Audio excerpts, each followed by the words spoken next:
Hello and welcome to Sleepy Paradise. My name is Sam Wilson, and I'll be your guide tonight. Together, we'll journey through time, not with speed, but with softness. Not to escape, but to remember. This is not just a story about dinosaurs. It's a gentle exploration of how their ancient footsteps still echo in your world.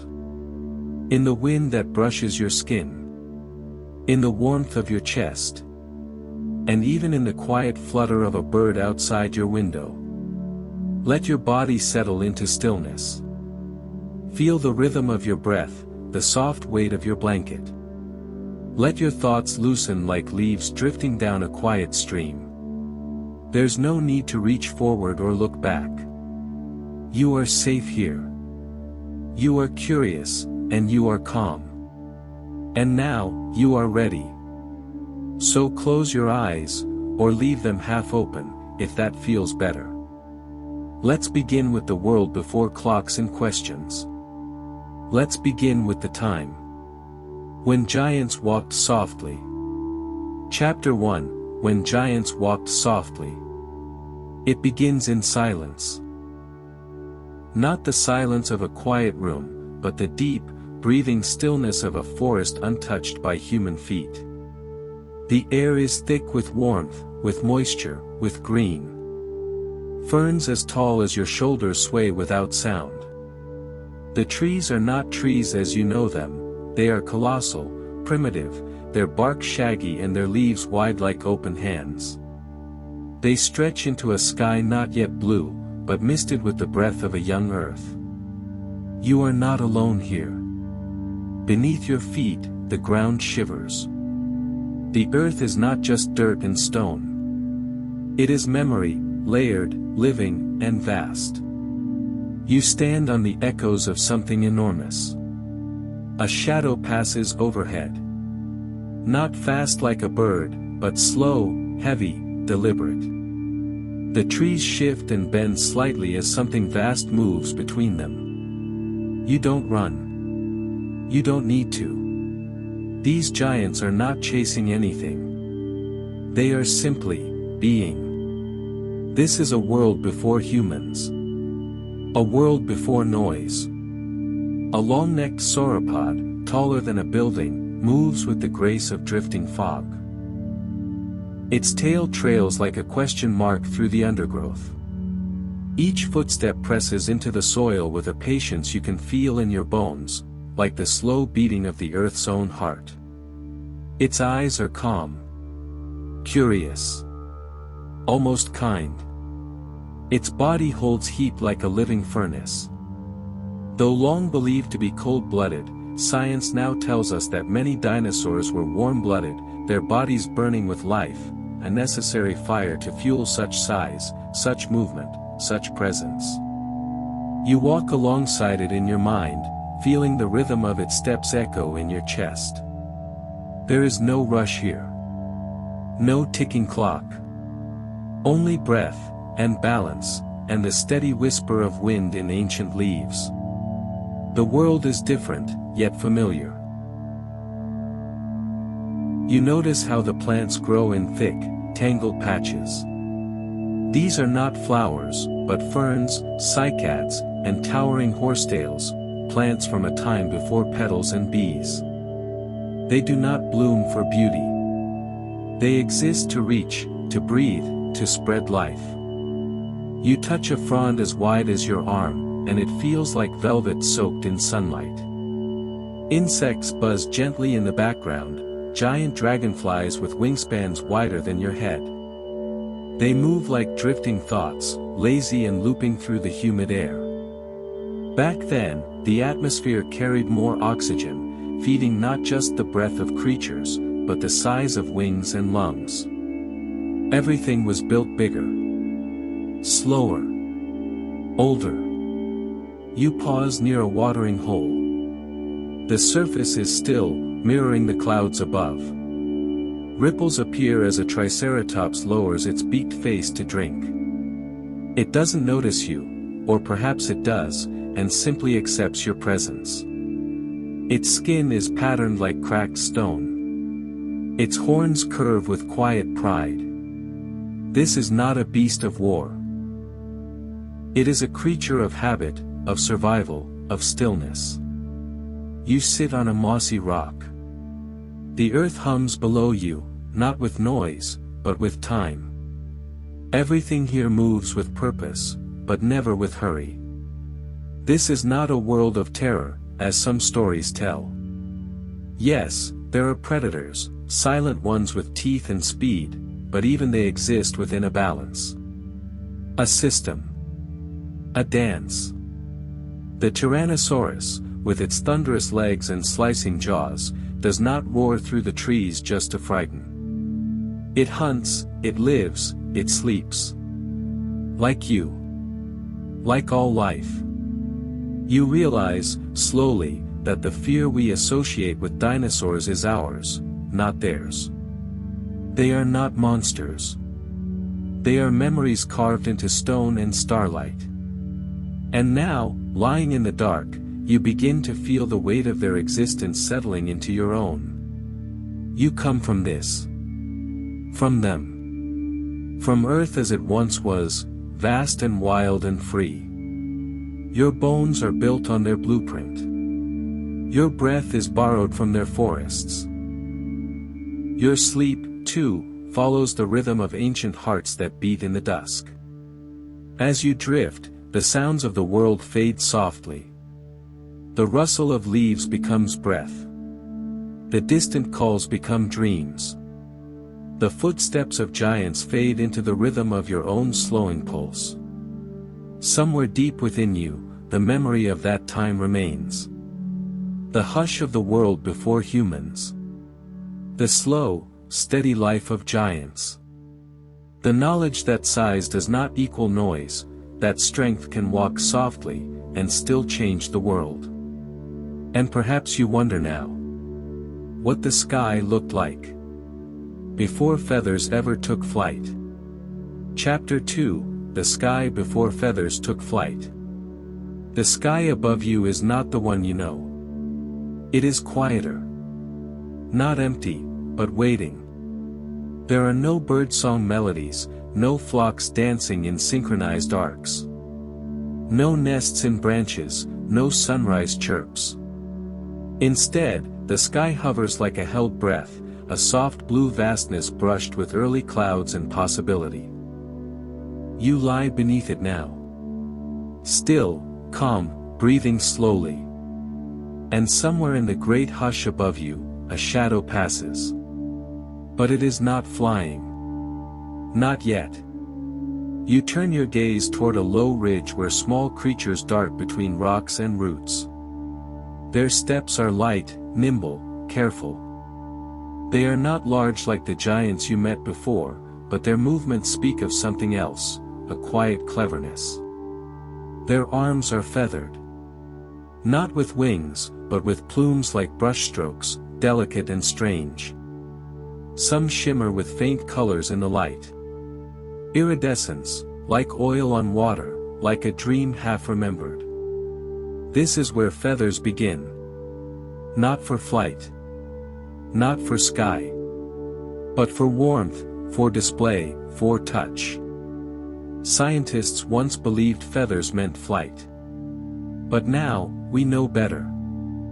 Feathers came first as insulation, soft jackets against cold dawns. Later, they brightened, signaling mates, communicating in silent color. Only later still did some become wings. You imagine reaching out and brushing your fingers across those first feathers. They feel like memory. Like language before words. One of the creatures tilts its head toward you. Its eyes glimmer, sharp, thoughtful, patient. This is a troodontid, small and swift, its brain surprisingly large for its body. It feels bird-like, yet not a bird. A cousin, a stepping stone, a whisper from the future. It chirps softly, not a roar, not a growl. A high, brittle note. The sky doesn't answer. Not yet. But the air shifts. You feel a breeze curling around your skin, and with it comes the scent of wet stone and sun-warmed bark. High above, the trees sway. One of the creatures leaps from a branch and glides. Just for a moment, a soft flutter, a stretch of feathered limbs. Then back to earth. A rehearsal. A dream. A future on pause. And you wonder, what does it take to leave the ground? The answer, always, is time. It takes millions of years for bone to hollow, for arms to lengthen, for instincts to change. It takes generations of leaps and glides and failures. Evolution does not rush. It listens. It adjusts. It waits. You close your eyes and feel it happening, not as a flash, but as a pulse. Not a straight line, but a winding path of strange, beautiful detours. You see a creature called Enkiornis, near bird. Its arms are feathered, its legs, too. It leaps, glides, flutters like a fallen leaf dancing through the air. Each motion is closer to flight, but not quite. Still, the sky watches. Patient. Knowing. Feathers keep evolving, branching, smoothing, strengthening. Each tiny change passed on, not by intention, but by survival. The ones who stayed warm, who glided farther, who escaped predators by rising just slightly off the ground, they lived, and left behind their gifts. And now the sky begins to shift. Clouds drift. Light deepens. Something in the air feels expectant. Then you see it, a shape unlike the others. Sleek, alert, eyes forward. It perches on a rock, lifts its arms, wings now, and with one strong motion, it rises. Not gliding. Not falling. Flying. Archaeopteryx. Its wings beat with the rhythm of new beginnings. Its feathers gleam with purpose. It is not quite bird, not quite dinosaur, but both. The bridge between earth and air. And you. You are witness to the moment the sky opened. You feel it in your chest, the lightness, the courage, the transformation. To fly is not only a physical act. It is an act of becoming. The bird soars above you and disappears into the treetops. The others watch from below, some curious, some cautious. But the sky no longer waits. It is awake now. And it will not forget. You breathe in. Your chest rises, and you imagine your lungs filling with that ancient air, thick with possibility, echoing with the soft beat of new wings. Now, when you hear a bird sing outside your window, you will know what came before the song. Before the feathers took flight. You lie back again, letting the cool earth cradle your shoulders. The wind plays gently with your hair, as if brushing you with a feather from long ago. The ground is still. The sky is not. And somewhere between them, you find yourself drifting. Drifting toward stone. Not in the sky, but under your feet.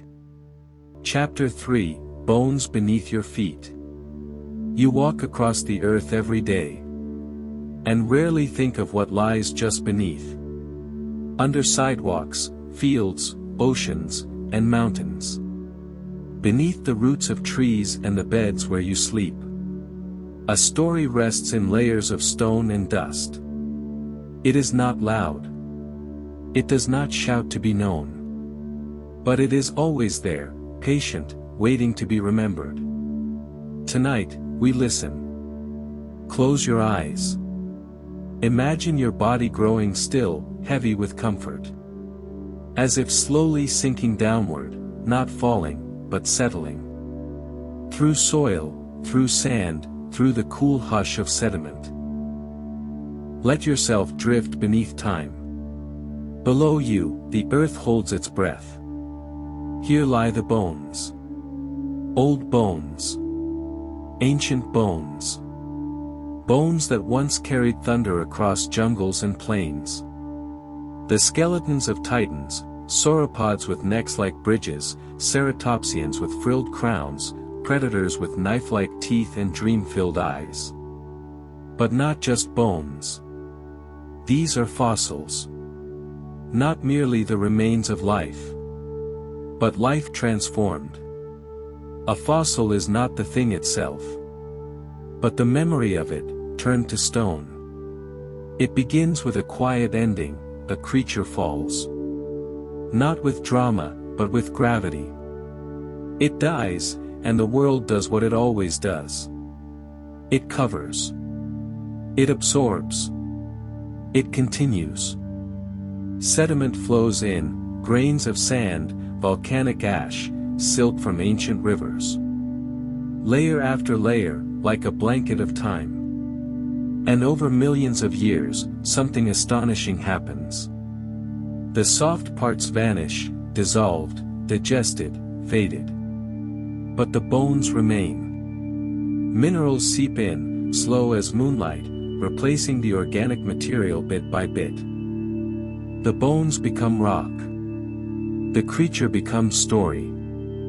You are lying now in the quiet cradle of a former floodplain. The ground beneath you was once the bottom of a river. A massive hadrosaur may have lived here. Duck-billed and social, its skin rough like bark, its call echoing through wet forests. Its bones are here still.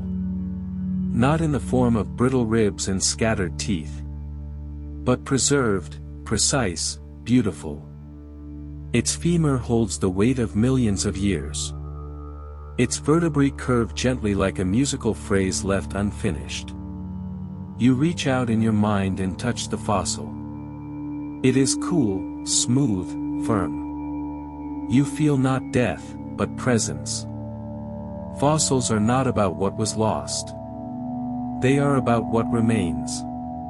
Paleontologists, the scientists who study ancient life, treat these stones with reverence. They dust them gently, chip away the stone with fine tools, cradle them in plaster jackets. They know they are not just uncovering bones. They are lifting memory from the earth's sleep. And in that memory, there is knowledge. From fossils, we learn what dinosaurs ate. Tiny grooves in teeth reveal chewing patterns.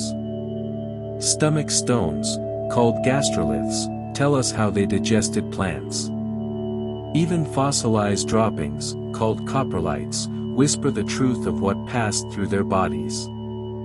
There is humor in it, too. To think that some of the greatest discoveries came not from grand skeletons, but from petrified poop. But that is the beauty of fossils. They are humble. They are real. They remind us that even the most majestic creatures left traces just like we do. Marks in the mud, worn teeth, broken bones. You breathe in slowly. The air around you is still, as if the earth is pausing to let you listen more closely. In some places, the bones are curled.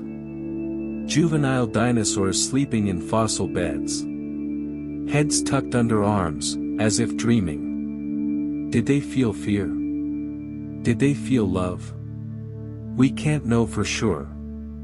But we can feel their presence in the stones. Like echoes of emotion hardened in time.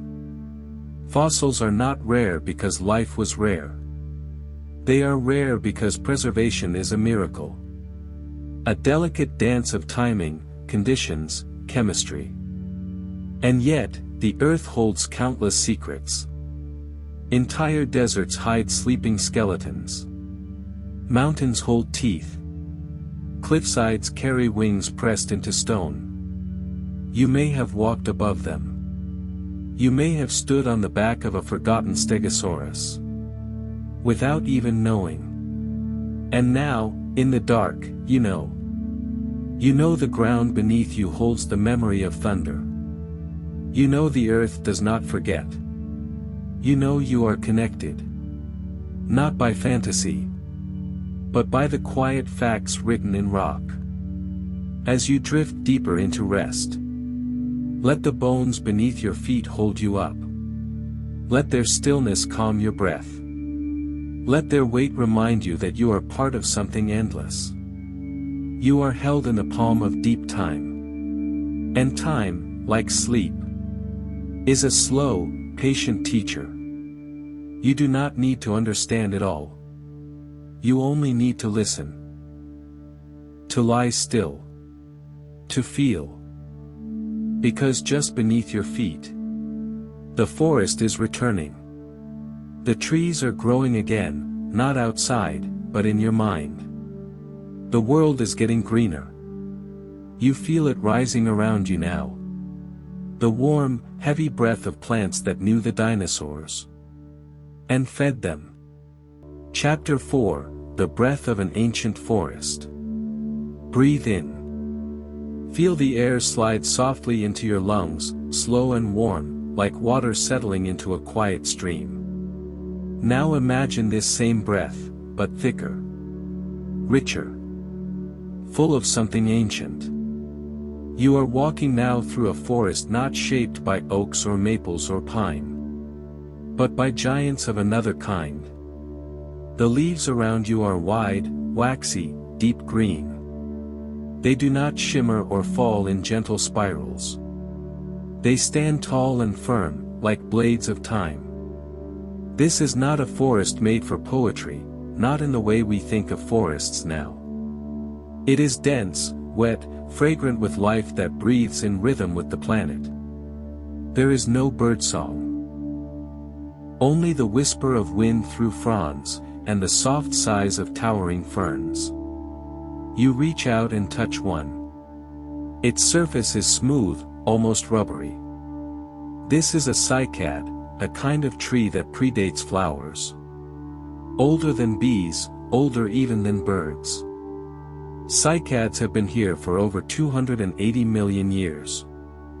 They grew in the shadows of dinosaurs.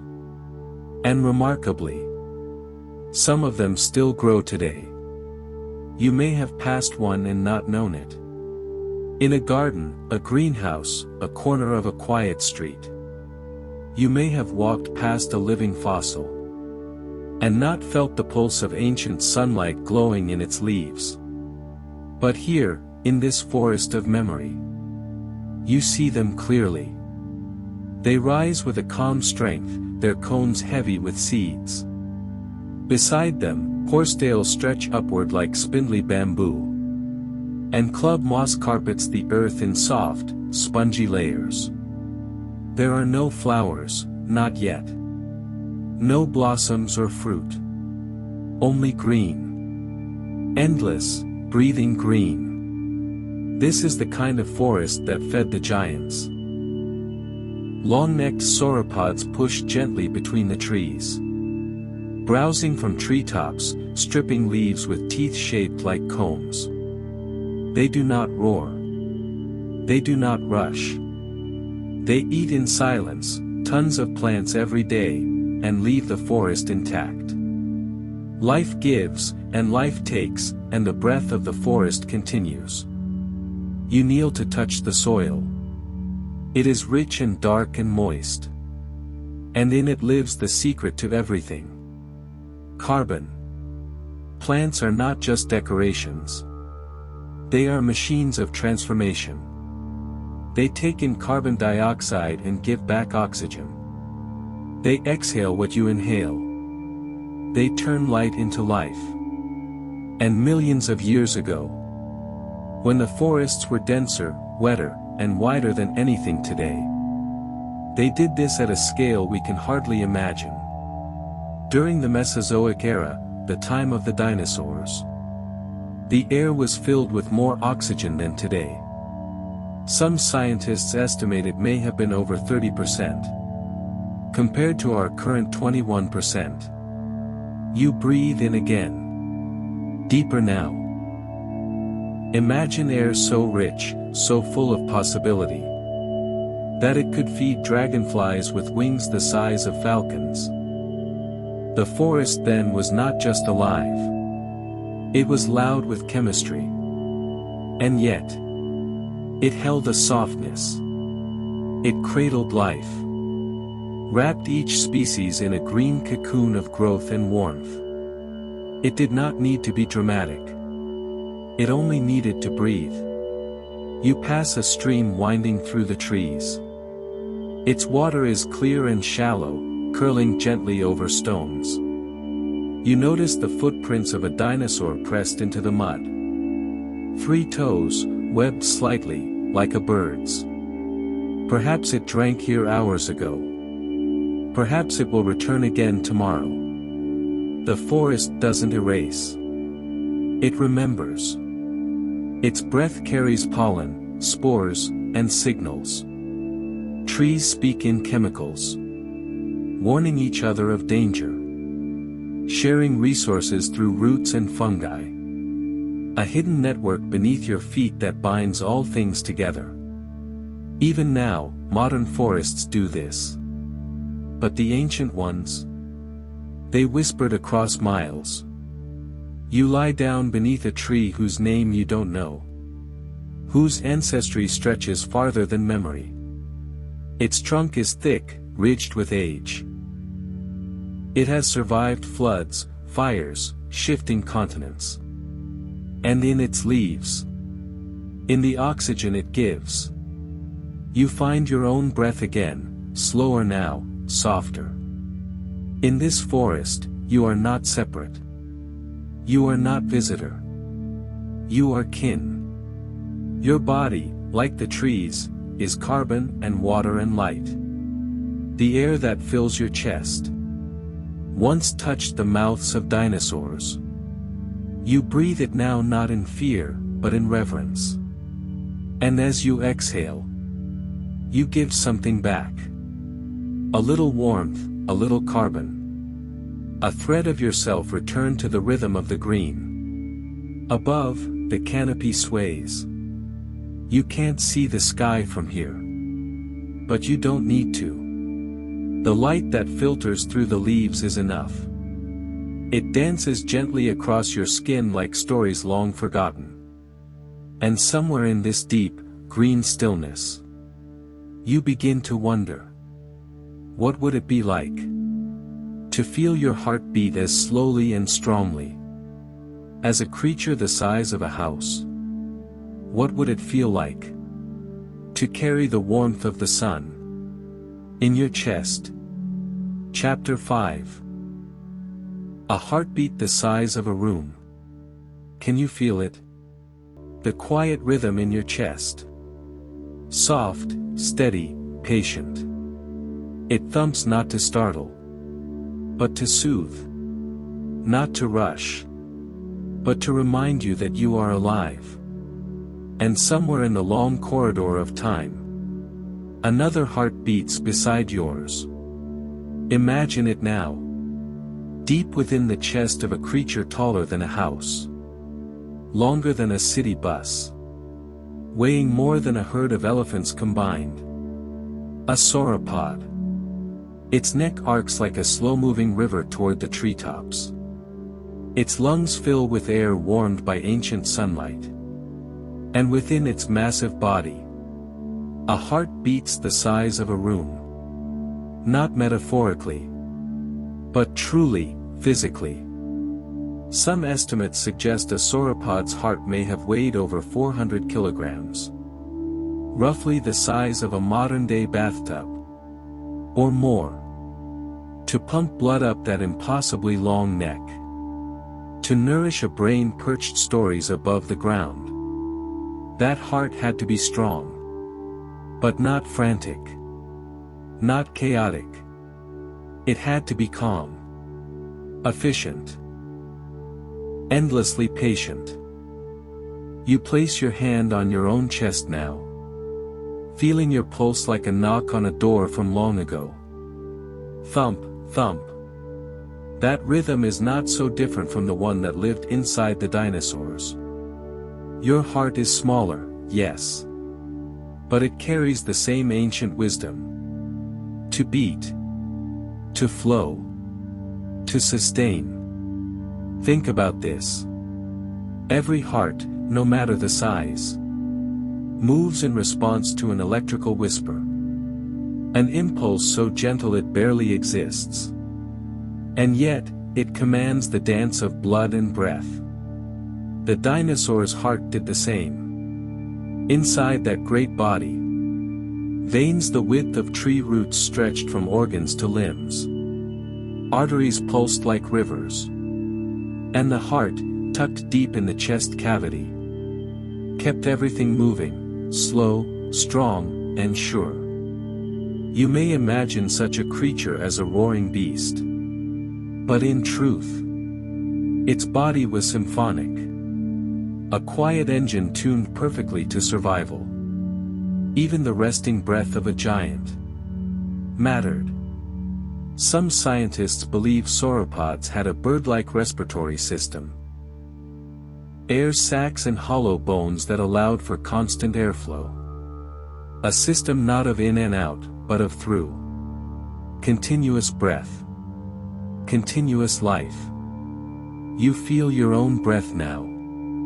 Slow and even. In and out. In and out. And then, you pause. You notice the space between each beat. Each breath. That is where peace lives. That is where connection begins. Your body is smaller, yes. But your heart is no less miraculous. You begin to sense something beautiful. That scale does not define significance. A heart the size of a room, and a heart the size of a fist, are both vessels of wonder. They both hum the music of life. They both say, keep going. Close your eyes for a moment more. Picture a herd of sauropods moving across a floodplain. Each footstep pressing deep into soft earth. Their shadows stretch across ferns and flowering plants. Their breath mists in the morning light. Each one carries a beating heart. Not fast. Not frantic. But firm. Even in stillness. They are alive. Even in sleep. They are dreaming. And now, so are you. As you drift deeper into rest, your own heart continues its quiet work. There's no need to control it. No need to worry. It knows what to do. It carries the story of all the hearts that came before. Even the ones that beat like thunder. Inside creatures long gone. And in this moment of soft wonder, you ask yourself, what else, besides breath and blood, gave those giants their balance? What helped them move through the world without tipping under their own weight? Chapter 6, Tales that Balance Time. You are still. And yet the world around you moves in slow arcs. Like the pendulum of a grandfather clock. Sway. Pause. Sway. But it is not time ticking. It is a tale. A graceful, weighted line tracing invisible circles. In the air behind a dinosaur. You are walking beside it now. A sauropod. Titanic, soft-footed. Its footsteps muffled in the damp soil of another age. Its tail stretches out like a bridge. Between what once was and what is still becoming. Long, flexible. Sometimes longer than its body. This tail is not just an ornament. It is its center of gravity. Its invisible compass. It is balance. Held like breath between two wings. Without it, the dinosaur would topple. With it, the entire body knows where it stands. Imagine walking with such a counterweight. each step grounded, each movement mirrored by a silent extension of yourself. You take a step. Now feel your arms gently swing. This is your own version of balance. A quiet reminder that all living things find symmetry in motion. Scientists believe many dinosaurs used their tails as dynamic stabilizers. As they moved, ran, or turned, the tail moved in perfect harmony, like a dancer's partner. Silent, essential. And some, like the diplodocids, had tails that tapered to whips. Thin and fast. Capable of snapping through the air. Faster than the speed of sound. Not for aggression. Not for war. But perhaps as a signal. A boundary. A way of saying, I am here. This is mine. Peace, from a distance. In smaller species, tails were even more intricate. Clubs, spikes, fans. Like tools forged by evolution's slow hand. Each adapted for its time and place. But the tail is more than form or function. It is a thread, weaving the body's past into its present. In humans, we still carry its ghost. At the base of your spine, beneath layers of tissue and time, rests your coccyx. A remnant of a tail that once was. It no longer sways behind you, but it lingers. Like a poem half remembered. Or a dream from before you were born. Your body remembers what balance meant. When it came with a tail. Your walk still hums its rhythm. Your spine still curves with its echo. Tonight, you walk beneath towering trees. In the company of ancient beings. You watch their tails move. With the same grace as falling leaves. A tail doesn't rush. It listens. It responds. And you learn from it. You begin to sense that balance is not just physical. It's not about standing still. But about moving well. About honoring both sides of yourself. The reaching and the rooting. The forward and the still. You breathe deeper now. Your chest rises. Your back softens. And your whole body seems to understand. What the dinosaurs knew without thinking. That to walk in the world, you must be aware of your weight. Of your space. Of how the past steadies the present. And as your thoughts grow quieter, you wonder. If the tail was balance for the body, what balanced the world around them? What shaped the land they moved through? What carved the hills? Tilted the valleys? And made room for giants to roam? Chapter 7, Landscapes Carved by Time. The wind is soft tonight. It carries the hush of eons. As if the earth itself is exhaling. Remembering. You walk gently across a vast plain. But this ground has not always been flat. It was once a seabed. Then a mountain. Then shattered by ice. And stitched again by fire. Beneath your feet, layers of rock are folded like blankets. Each one a chapter of Earth's long, slow journal. You are not walking on land. You are walking on time. The world you see around you. The cliffs, the valleys, the smooth hills. Was carved not by hammers. But by patience. By water. By pressure. By the quiet insistence of change. In the age of dinosaurs, continents were not where they are now. The earth wore a different face. One landmass, Pangaea. stretched endlessly under the same sun. Imagine the sound of waves lapping gently on the shores of a supercontinent. Then, slowly, almost imperceptibly, the land began to crack. Not violently, but with the deep creak of shifting plates. Mountains rose like wrinkles on an aging face. Valleys formed as continents pulled apart. This is plate tectonics. The slow drift of the Earth's outer shell. As restless as breath. You sit on a large, sun-warmed rock, not realizing it was once buried beneath the ocean. In its veins are the fossils of sea creatures who never saw a sky. This is the story Earth tells. Not in words, but in shapes. Dinosaurs lived among these changes.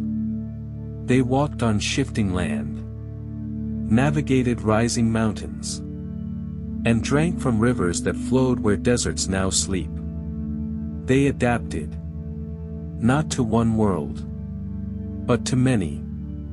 And the land, in turn, shaped them. In dry regions, some grew long legs to travel far for food.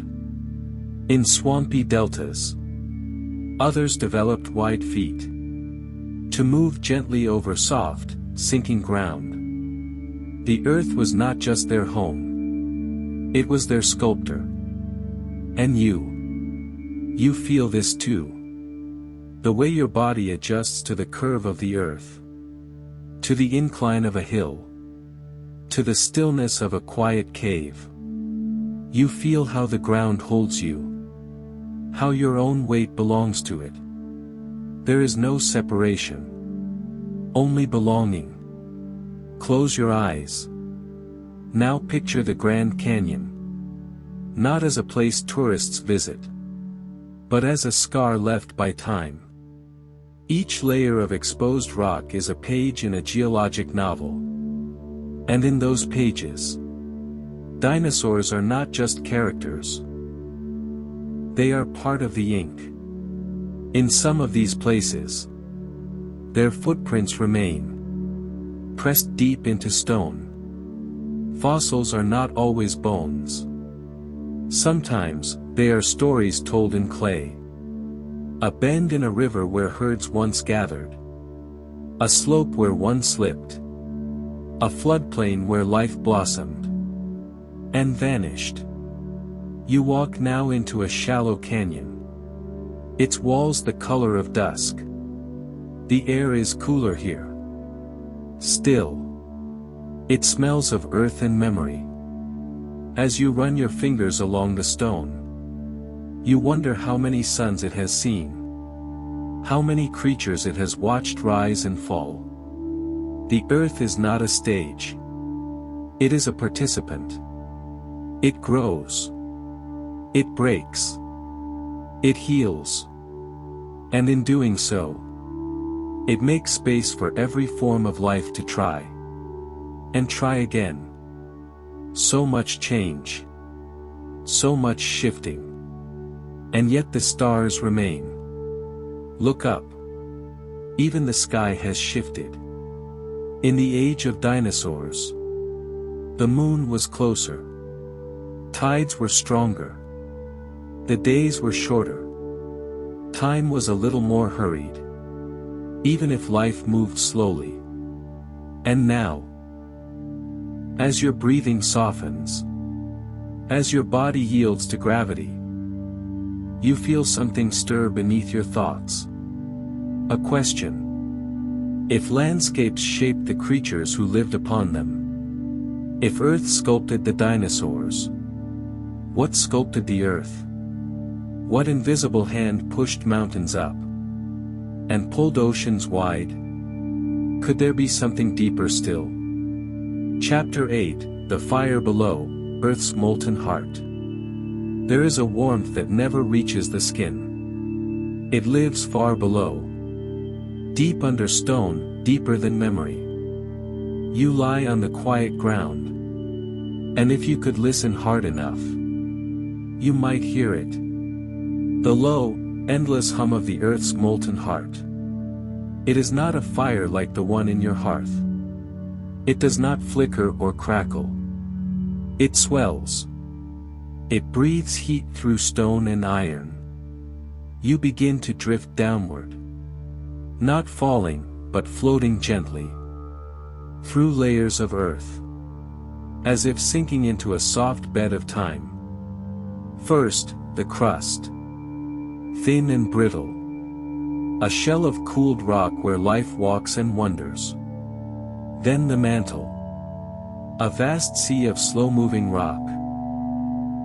Thick as honey. Hot as forgotten stars. Here, heat rises like thoughts. Plumes of warmth push upward. Lifting continents like islands in soup. This is where mountains begin. In slow convection currents. In unseen ripples beneath your resting feet. Go deeper still. The outer core swirls with liquid metal. Mostly iron, spinning in eternal motion. This movement creates the planet's magnetic field. A shield of invisible comfort. That guards life from solar winds. Like the gentle thrum of a lullaby. This magnetic field wraps around you even now. Cradling your dreams in safety. And deeper yet. The inner core, solid and small. But unimaginably hot. A beating heart of metal. Held in place by pressure that could crush time itself. No creature has ever touched it. No drill has ever reached it. But it is there. Always. The earth is not dead rock. It is alive in its own way. Not with breath or thought. But with movement and memory. In the age of dinosaurs. This fire below was just as bright. It pushed the plates of the earth ever so slowly. Reshaping oceans, drifting continents like puzzle pieces in motion. It caused volcanic eruptions.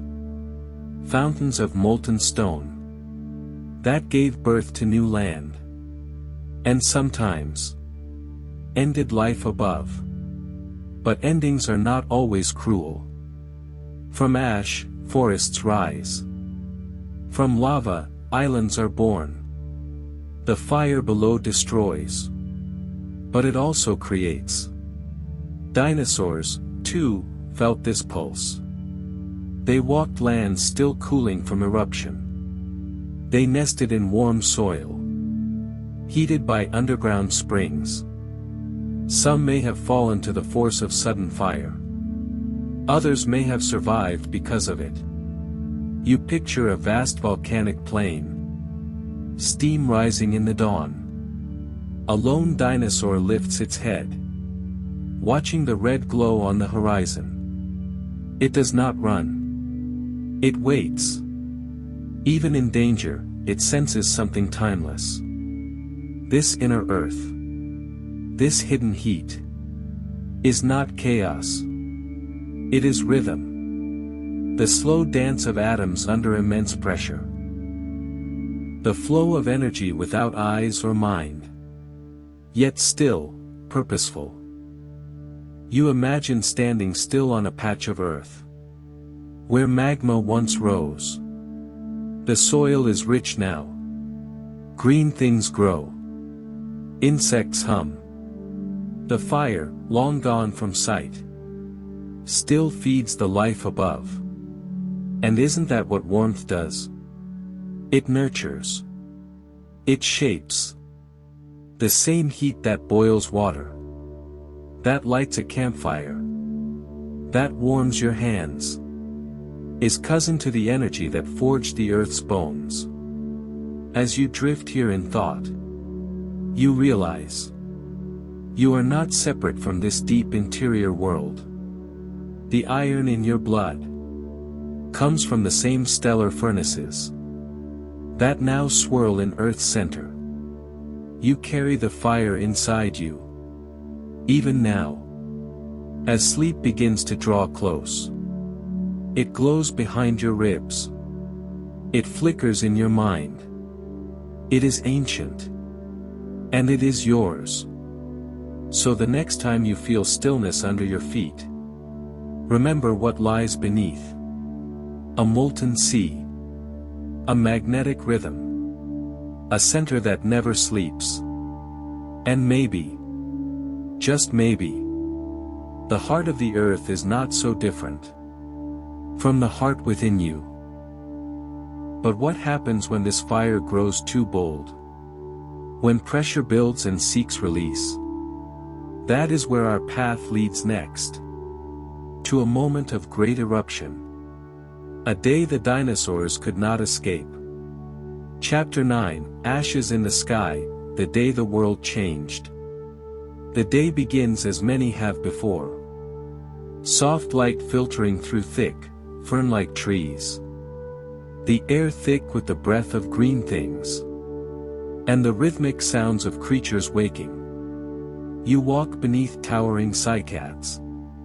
Their leaves whisper as you pass. And the ground hums beneath the weight of ancient life. Somewhere nearby, a hadrosaur bellows. Not in fear. Just to say, I am here. But above you, something foreign stirs. In the deep stillness of space, a traveler approaches. Not made of breath or blood, but of stone, ice, and silence. 6 miles wide. Cold and ancient. It hurtles toward Earth from the dark between stars. On a path no creature can sense. You look up. And the sky cracks. Not with rain, but with fire. A streak of brightness pierces the blue. Birds scatter. The air thickens. Then folds into sound. A roar that isn't quite heard, but felt deep in your bones. The asteroid strikes in what will one day be the Gulf of Mexico. The land erupts. Rock shatters. Oceans rise in fury. And fire races in all directions. A crater forms. 100 miles wide and 10 miles deep. Its name, long after this day has passed, will be Chicxulub. But this is only the beginning. From the wound in Earth's crust, vaporized rock and soot burst into the atmosphere. Molten droplets, glass beads called tektites, rain from the skies, falling like burning petals. Then, slowly, the world begins to dim. The sun fades behind a curtain of ash. It will not shine again for months. Perhaps years. You feel the chill wrap around your skin. Trees stop growing. The warmth needed for life withdraws. And the great chain of existence, woven over millions of years, begins to unravel. One by one, species falter. You walk beside a triceratops. Its great head lowered not in battle, but in weariness. Its eyes search the withering plants. Its breath fogs in the sudden cold. Nearby, a tyrannosaur stares at the sky. Not with anger, but confusion. And somewhere above, a small feathered creature clings to a dying branch. Its wings trembling. It is a moment of silence. Too wide for words. But not all is lost. Beneath the ground, in tiny earthen burrows, mammals curl up together. Small, soft-bodied survivors. They eat seeds, roots, and insects. They wait. You imagine their hearts beating quietly in the dark. Hope pulsing in fur and bone. Amphibians slip beneath icy waters. Crocodilians, ancient and low to the earth. sink into the mud, and endure. Even in the shadow of extinction, some life knows how to bend. The world is quieter now. You walk through forests gone still, beneath skies heavy with dust. Each footstep feels like a farewell, but the planet breathes on. Its molten heart still turns. Its pulse, though slowed, has not stopped. Extinction, you realize, is not simply an end. It is the pause between verses, the silence between stars. From the ashes of this great falling, new stories will rise. Tonight, as your eyes grow heavier, you sit on the rim of the crater, not as a witness to ruin, but as a listener to change. The earth is quieter, but not empty. A feather drifts through the smoky air. It turns, once, twice, then lands beside you. And somewhere in the distance, a sound, the smallest chirp, echoes through the stillness. It is not the roar of a giant. It is the whisper of something small and new. Because even after the sky has fallen, life finds a way to rise. And as you follow that whisper into the dark, your path leads gently onward, toward the quiet survivors, nestled deep beneath the soil. Chapter 10, Whispers in the Ash, the survivors beneath the soil. In the stillness that follows catastrophe, you sink gently beneath the surface of the world. The soil is quiet, but it is not dead. Here, in the cool hush beneath ash-laced forests, life folds inward, like hands in prayer, like breath drawn in and held. Against the cold, you travel through tunnels, carved not by machines or time, but by the persistence of the small. Moles, shrews, early marsupials, each one a fragile thread, woven through the tapestry of silence.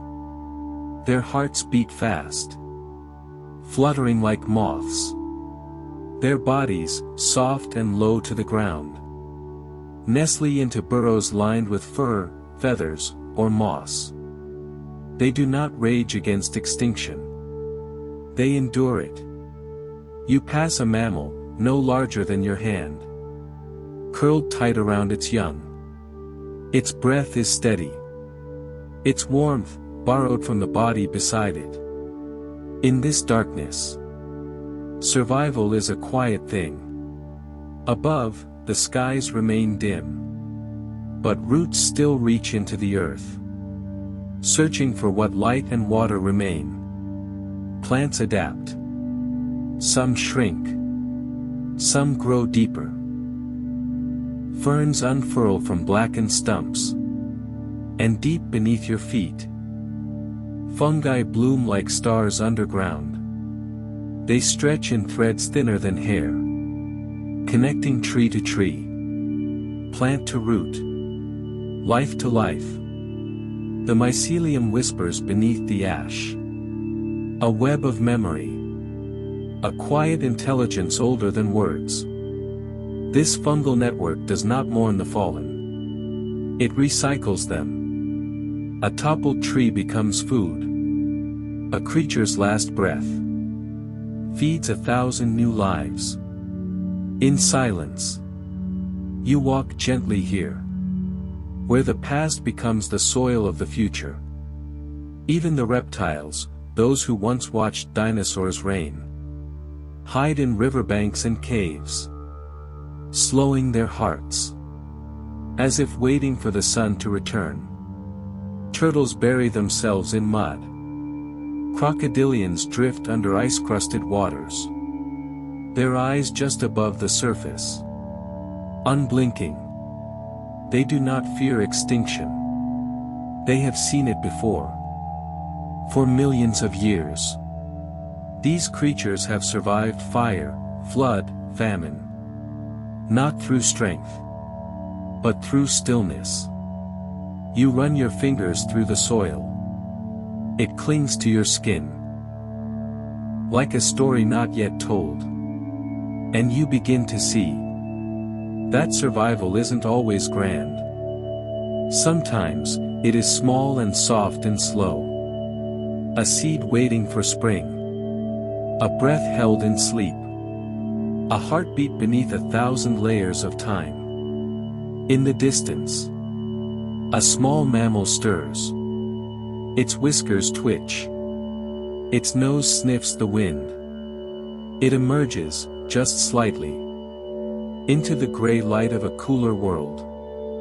Its eyes are wide, alert, but not afraid, because something deep inside it remembers how to begin again. You follow this tiny survivor as it scurries past fallen logs and frostbitten grass.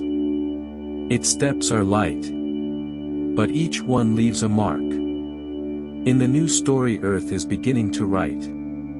Soon, the skies will begin to clear. The sun, faint and slow, will return. And from these quiet corners, life will climb upward once more. You pause. Beneath you, the soil pulses, with the faint echo of every life that has passed through it. Above, the silence stretches. But in between, in this thin space where root meets breath, and ash meets seed, the world hums, with the promise of something new.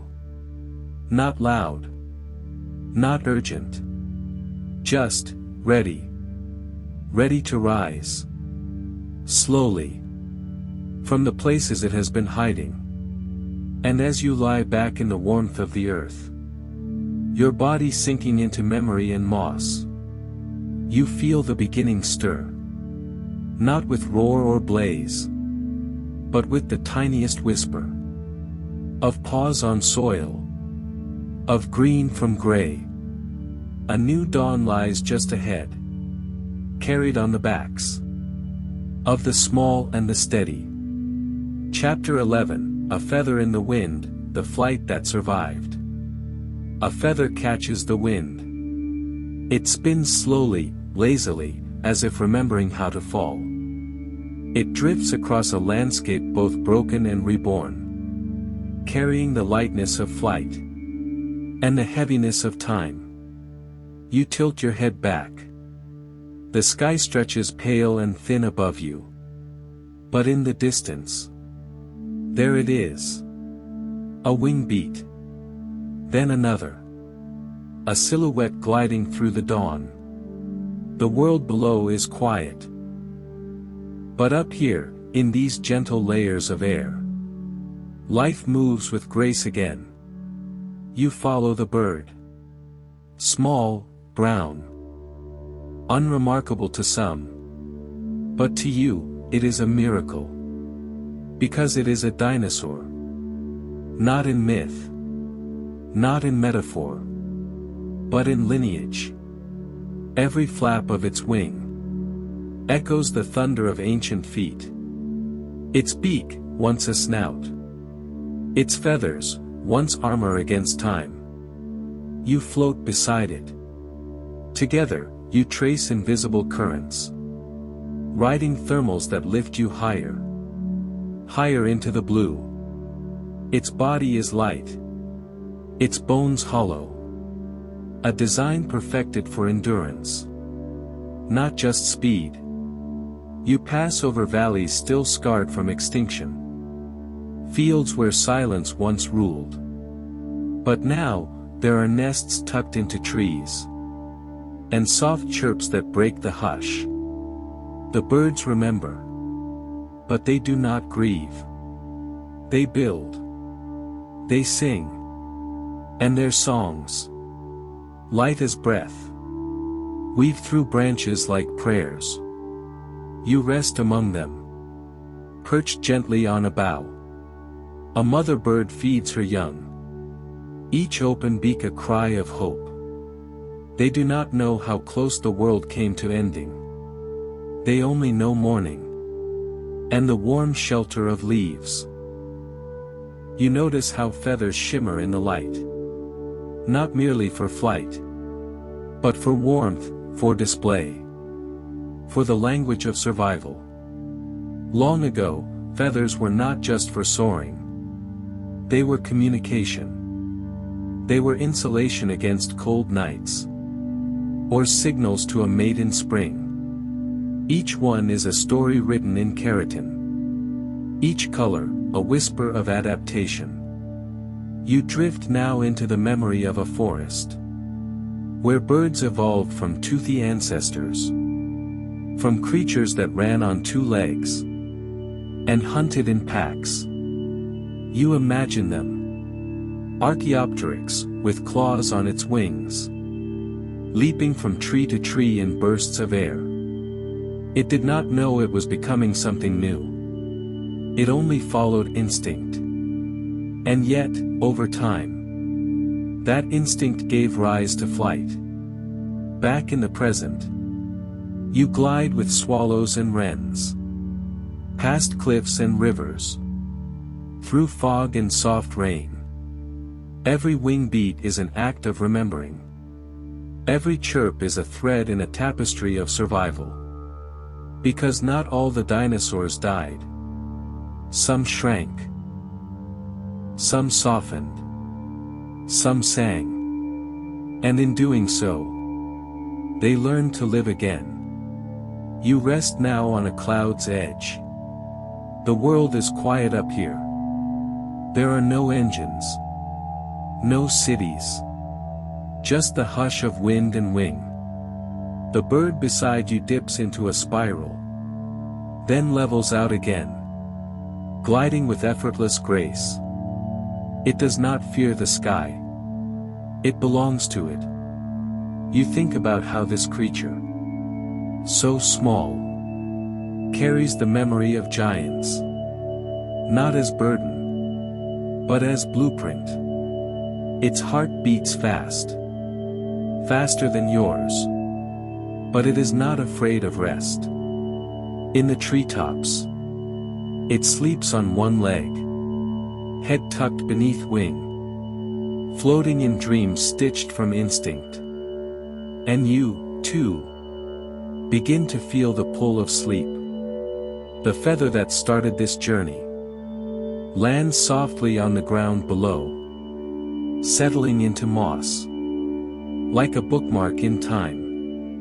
From it, new life may come. Not through grandeur, but through rhythm. Through the quiet pattern of breath and wing and bone. You drift downward now, gently, carried by the same currents that cradle the birds. And as you return to the earth, you hear it, the faintest echo of an egg cracking open.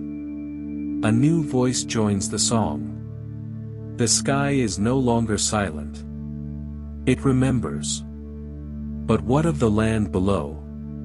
Where mammals begin to rise, curious and soft-eyed, ready to dream their way into a new age. Chapter 12, The Rise of Fur and Warm Blood. The earth is quiet now. The thunder of giants has faded. And in its place, a heartbeat. Soft, steady, close to the ground. You crouch low, your body warm, nestled beneath a canopy of ferns and night-scented air. Something small brushes past you. A flicker of fur. A breath of whiskers. Eyes that gleam like dew in the moonlight. This is not a world of dominance, but of delicate endurance. You follow the creature, no larger than your hand, through twisting roots and sleeping leaves. It moves not with power, but with precision. Every step a decision, every pause a strategy. Long ago, its ancestors scurried beneath dinosaur feet, hiding in shadows, waiting for the world to change. And now, it has. The air holds new warmth. The soil remembers heat. But life must relearn how to live. These mammals, with their warm blood and clever paws, begin again, not in a rush, but in rhythms. You watch it build a nest. Twigs, moss, a hollowed leaf. No grand architecture. Just comfort. Just enough. Its heartbeat is fast. A tempo built for survival. And inside that chest, lungs rise and fall with the steadiness of sleep. Of knowing that today, it was not hunted. You settle beside it. Not as an intruder, but as a witness. You see how fur catches the light. Not to dazzle, but to insulate. To hold warmth close. Like a memory that refuses to fade. Where the dinosaurs ruled with might, these creatures master another force. Adaptability. They are not the biggest, not the loudest, but they are patient, curious, capable of waiting 1,000 generations for the right moment to bloom. And bloom they do. In burrows and hollows. They nurse their young. They carry their children close. Inside wombs, on backs, in mouths filled with care. This intimacy is evolution. This closeness is power. Because when the cold nights return, they do not fight it with teeth, but with warmth, with togetherness. You walk now through a new forest, lush with color and sound. Squirrels leap from limb to limb. Shrews dart beneath fallen logs. Tiny hooves print delicate trails into soft mud. This is not a kingdom. It is a quilt, stitched from instinct and memory. You pause near a stream. A creature drinks quietly, its nose twitching at the scent of dusk. Its eyes meet yours for a second. Not afraid, just aware. There is a wisdom in that gaze. Not the wisdom of books, but of having survived the silence. You realize something. These mammals did not rush into dominance. They earned the world through listening, through noticing. They grew their brains larger not to conquer, but to understand, to dream. Yes, they are the first great dreamers. You close your eyes for a moment, and in the hush of moss and wind, you imagine the first thoughts forming. Not just hunger or fear, but questions. What is that sound? What is that light? Can I build more? These are the seeds of wonder, of language, of memory. You travel forward now, softly, slowly. The mammals begin to diversify. Some grow long legs to run.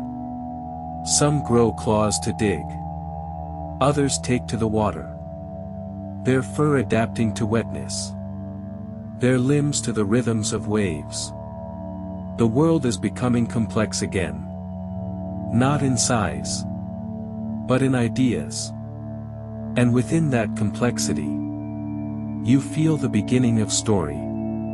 Because mammals do not just survive. They remember. They learn. They teach. One generation leaves signs for the next. A scent trail. A call. A shared path to food and shelter. You walk among them, listening to their soft communications. Each sound is a thread. Each gesture, a signal. You feel something stir in you. A recognition. This is the path that will someday lead to fire, to music, to questions that reach the stars. But not yet. For now, there is only the hush of fur against bark, the press of tiny feet into morning dew, and the quiet brilliance of survival. You settle once more beneath the trees. The mammals around you begin to curl into nests and hollows. Their breath slows. Their world turns inward. Even the wind seems to rest. And you breathe with them. In. Out. Their warmth is your warmth. Their resilience, your own. In the distance, you hear the soft crunch of something larger moving through the forest. A shadow, slow and upright. Its hands not just for grasping, but for wondering. Who is this newcomer?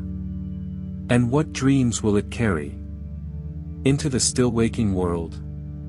Chapter 13, The Whispering Mind, When Thought Became Fire. The fire is small, flickering, not roaring, not wild. But it is everything. You sit beside it now. Its light dancing across your skin like a memory newly born. The night around you is vast. But this flame holds back the darkness. Just enough to feel safe. Just enough to think. And that's where it begins. Not with tools or weapons. Not with walls or wheels. But with wonder. A spark in the mind. You watch them. These early humans. Gathered close. Their faces soft with firelight and silence. They do not speak much. But their eyes. They hold questions. One reaches for a stick. Blackened at the tip. And begins to draw in the dirt. A swirl. A line. A pattern that means nothing. And yet feels like everything. It is the beginning of thought. Leaving the body. The whispering mind wants to be heard. You close your eyes. The crackle of flame. The hush of wind. The soft breath of others nearby. It all becomes a rhythm. And within that rhythm, thought blooms. Not loud. Not sudden. Like a vine, it curls inward and outward at once. They begin to tell stories. At first, they are only gestures. A hand to the sky. A sweep across the earth. But slowly, shapes become symbols. Sounds become language. They name things. And in doing so, they change them. The stars become ancestors. The wind, a spirit.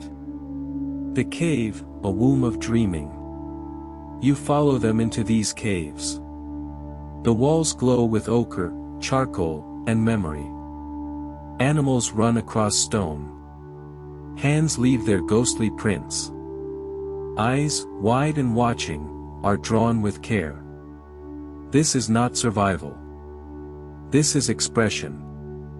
This is the mind whispering. I was here. I saw. I felt. And in these whispers, you begin to see yourself. You move through their world. Step by step. Echo by echo. They sing to the moon. They bury their dead with flowers. They wait beside the sick. Not because they must. But because something in them says, this matters. Empathy. Memory. Imagination. The mind is becoming more than a tool. It is becoming a place. A place where time folds inward. Where the past can be recalled. And the future dreamed.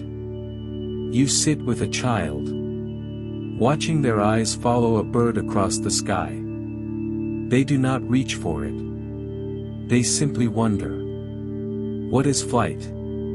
What is distance? Can I go there, too? This is how invention begins. Not with need, but with curiosity. Later, beside another fire, a group crafts something new. A flint blade, sharper than before, fit perfectly for a hand. Not just made, but designed. There is intention now. Not just in tools, but in thought. And then, laughter. A sound not of survival, but of joy. It bubbles from a shared moment. A mistake. A surprise. You laugh with them. And it feels ancient. Like the mind stretching its legs. After a long, silent sleep. As dawn nears, they gather again. This time, to speak of the sky. They've noticed its patterns. How it changes. How it returns. They point to the stars. Connecting dots into animals. Into gods. The mind needs meaning. The way lungs need air. So they shape the unknown into story. The sun is born each morning. The moon swims through dreams. The world is not empty, but full of mystery, of spirit, of possibility. And through this tapestry of thought, they begin to shape identity. Not just who they are, but why. You feel the weight of that question settle into your chest. Not heavy, but full. You walk once more with them. Over hills. Through rivers. Across changing seasons. You notice something else now. They're beginning to remember together. Not just individually, but as a group. Their stories pass from elder to child. From firelight to moonlight. And these stories carry more than knowledge. They carry belief. Belonging. Connection. The whispering mind is no longer alone. You rest now beside a great stone. Etched, worn, sacred.